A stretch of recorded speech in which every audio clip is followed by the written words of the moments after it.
Hi, I just want to give you a tool for discipleship that you can use when you are discipling either individuals or groups, not just for new Christians, but anybody that you're working with. We actually use this in our life groups as well. It's a great model to help us in discipleship.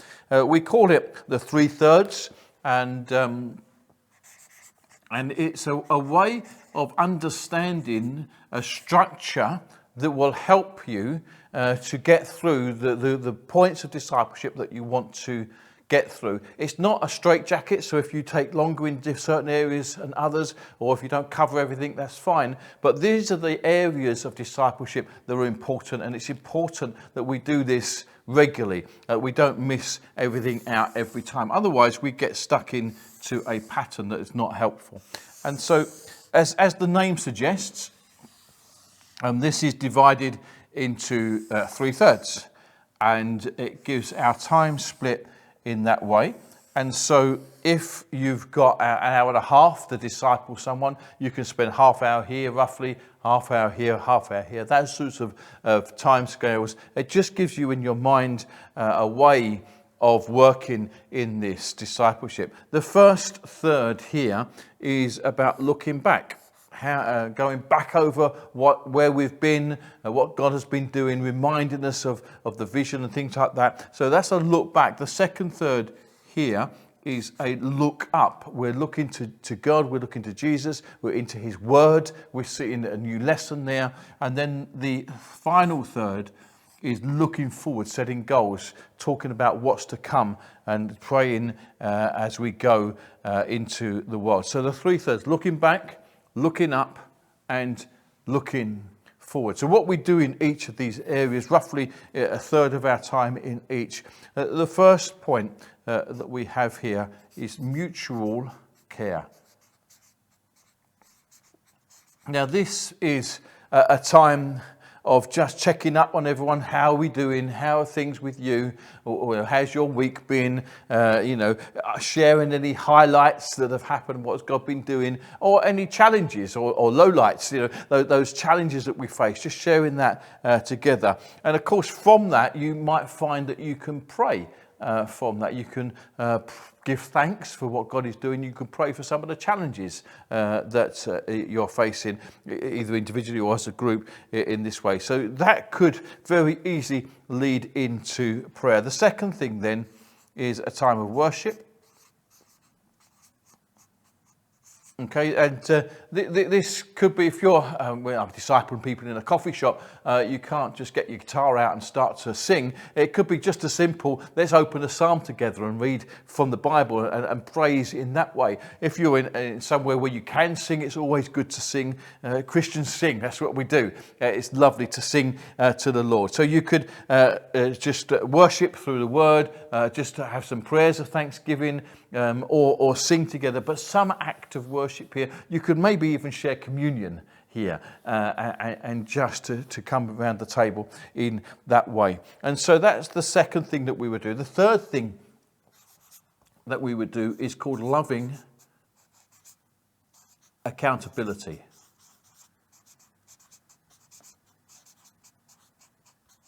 Now, this is something that it may be a bit daunting to start with, but if you do it every time you meet, actually it becomes very natural. It's loving accountability. It's not trying to condemn people or make people feel guilty, but it's just saying, how have you got on? And the two questions that we ask you, how have you got on following Jesus? So that's the first one. How have you got on this week following Jesus? How's your walk been with Jesus? Share with us what that looks like from us. Did you obey what we learned last time? How we're going to set goals. How were your goals? Did you manage to do that? And then the second question that we ask is about fishing. Have you been able to share the gospel this week? Who have you prayed with? Have you been able to share with people? Did you find a person of peace? Those sorts of questions here, just to hold some accountability. That we want a journey here. We want to be obedient in following Jesus. We want to see the gospel go out. So we have this time of loving accountability. And the fourth thing that we do is cast vision. Okay, we just very, very briefly say, why are we gathering? Why are we doing this? Why are we meeting for discipleship here? Share the vision for reaching the lost, to keep people focused on what Jesus is doing. So just encouraging people, this is what we're about, this is what we do, and this is why we meet together in this way. And so that's the first third, and that's all looking back and giving thanks and worshipping, some accountability. How has it gone this week for you? And just making sure we understand the vision that Jesus has called us to. And that will be about a third of your time. And then the next section, which is looking up, we would then have a new lesson. Okay, then this is obviously enough biblical content to obey and to pass on. So we're looking for a Bible lesson here. We're looking for seeing what Jesus is teaching us. And depends on where you are in discipleship, what that looks like. We've got a set of lessons that we use for new Christians called Commands of Christ. But then you go on, you can study the Gospels, you could, whatever it looks like. We never stop learning as Christians. We're always wanting to learn more about Jesus. And what we do here in this section is we use a discovery Bible study method. And this is key for us. It is a great way of helping people to learn scriptures and to know how to study for themselves. So a DBS, that's what we call it, Discovery Bible Study. And the way that we would do this is really important because we're trying to make disciples. This is not a teacher and a pupil or a student. This is us encouraging one another into discipleship. And so it's really important that we do this. We first of all would tell the story. Now that would mean obviously making sure you know the story and learning it and be able to pass it on in your own words, telling whatever the lesson is, but telling it in your own words. Especially with new Christians, it's great to use some of the parables or some of the stories of Jesus that really helps them to engage in what Jesus is teaching. And then once we've told the story, we would read the story. So it's really important that we open the Bible. We literally go, right, let's get our Bibles and let's read what I've just told you. This story's in the Bible, it's in such and such, get it out and read it. And so you've then told the story, you've read the story, then you're going to ask them to retell the story in their own words. So now you have a go. Now you see if you can remember what we've just read and tell me how you understand the story. Now, if there's a group of people that you're working with, maybe you could do that at least twice or even 3 times, just to really embed the story into their minds. And then after we got this and we really got hold of this, we ask questions. And what we do is we ask the same 4 questions every week, every time. It's exactly the same. What we're doing here is trying to help them so that they can ask these questions themselves, that they know how to read the Bible and to study the Bible on their own, and how to lead others. They can then do this because it's very simple and can be passed on. Especially with new Christians, it's important that we do this. And the first question is, what does this say about God? Now we're looking for God, Father, Son, Holy Spirit, his person, his character, his purposes. What are we learning here about God? In this story, in this passage that we're reading, what does it teach us about God? The next question we asked is, what does this say and what do we learn about people?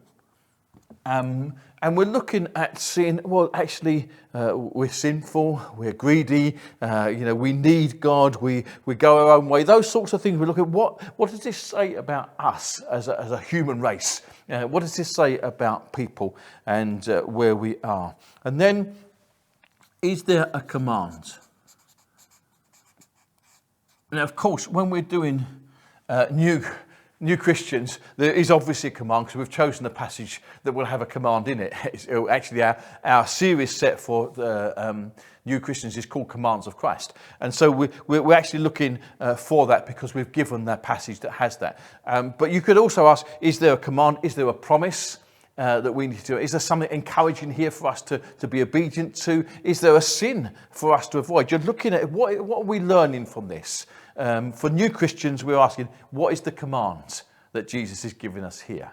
Okay, and so and that comes out obviously from our teaching set. And then the last question that we ask is, how does this apply to us today? If this is a command, and bear in mind we're reading text from 2,000 years ago, what does this mean for us today? How do we apply this to our lives and our generation? And so those 4 questions are the same every week. It's exactly the same, and people get into it. So once you've been discipling someone for a few weeks, they know the questions, and they know how to then search the scripture to help them to understand it. So that's a Discovery Bible study. It's a really good tool, and we put it in the middle of these 3/3 to give us a structure for the whole discipleship time, but can be used on its own if you have that opportunity. So that's the middle third. Again, about 30 minutes of your third of your time is spent in the Word there. It's really important that we open the Word together. And then the look forward section. Now we're going to go further. And what we would want to do here, number 6, is to practice. We believe in equipping people. We believe in sending them out to be equipped. And so they can either practice retelling the story. Right, let's have another go. We've looked at it now, we've studied it. Now, have another go. The reason for that is so then when we ask them to go and tell someone else, they're able to tell the story. They're able to tell the story and then read it and then invite the person they're discipling to retell it. And so we need to make sure that they practice that. Or you can practice one of the tools, how to share the gospel, how to connect with people, your people map, things like that. There's always things to practice here so that we're competent in what we are learning. And then number 7, we set goals.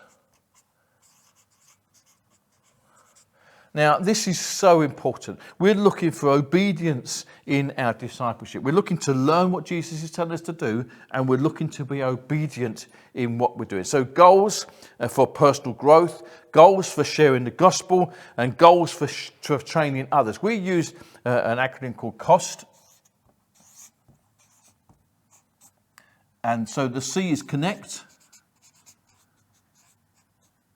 How are you going to connect with God this week? That might be, or I'm going to read 3 chapters of Mark's Gospel, or I'm going to fast on Wednesday, or I'm going to spend more time with God. Well, how are you going to connect with God? What is your plan this week to connect with God?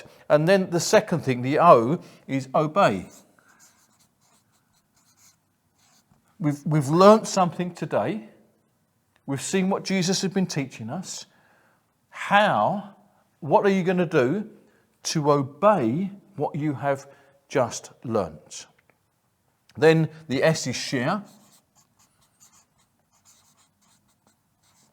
And we ask this question, who are you going to share the gospel with this week? Think about your week ahead. Who is God going to put on your path? Give me a name. And then when they say, it's going to be Fred, they say, when are you meeting Fred? On next Tuesday. Right. What time on Tuesday? And so you nail it down. Yeah, this is when I'm going to be sharing the gospel with Fred, Tuesday at 10 o'clock. And then you've got this goal, if you like. And we can pray into that and encourage them in that. And then the T is train or teach others. Who are you going to train or teach in what we've just learned? Who are you going to pass this on to? Don't keep it to yourself. This is good news. Okay? Who are you going to share this? Some it might just be a family member or someone that they know at work or something like that. Yeah, I can tell them. I can share the story with them. And so you're asking them to connect with God, to be obedient to what we've learned, to share the gospel, and to start to disciple someone else, to train someone else. So that's our goals that we're setting here, using cost that we use there. And then the final thing we do is pray and commission. Okay, we're going to pray God's blessing over everything we've done. We're going to pray for each other, and we're going to commission people to go.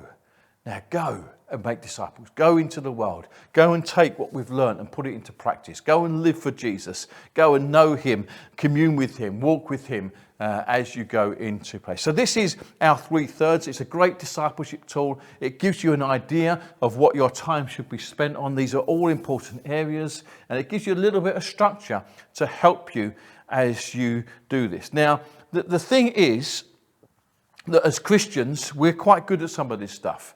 If you meet as a discipleship group during the week, you're usually asking, how are you getting on? You just get a tea and coffee and you chat and you say, how are we getting on? We can worship and pray together. That's really something we do as Christians. We're quite good at opening the word. This gives us a bit different structure, but we're good at opening the word. We're good at praying for people. But what we're not very good at is accountability. And what happens is we get maybe stuck in worship, or we get stuck in the word, and we spend all of our time there, but we're not accountable to each other, or we don't set goals. We learn lots of things, we do lots of Bible study, but we don't put it into practice. And if we set goals, we're not accountable to anyone for those goals. And so these areas here, especially 3 and 7, are absolutely key for discipleship, that we see a growth. We see actually growing in the Lord, growing up in Christ, obedience-based discipleship. And so I want to encourage you, this is not a straitjacket. So there are some weeks when you might literally come to mutual care and someone's just lost someone in the family, and you spend all the time praying and comforting and just being with them. But if you did that every week, you wouldn't be growing in the Lord. This is a good balance of discipleship that needs to help us as we disciple others. This can be used one-on-one, in a coffee shop, in a home. It can be used in small groups. It's a great tool to use, and I want to encourage you to use this as you go into discipleship. God has called us to make disciples. We need to be discipling each other. We need to be discipling new Christians, and this is a great way to do it. If you have any questions, then contact me. I'll be happy to talk you through it. But hopefully there's enough there to get you going to use the 3/3 in your discipleship. God bless you.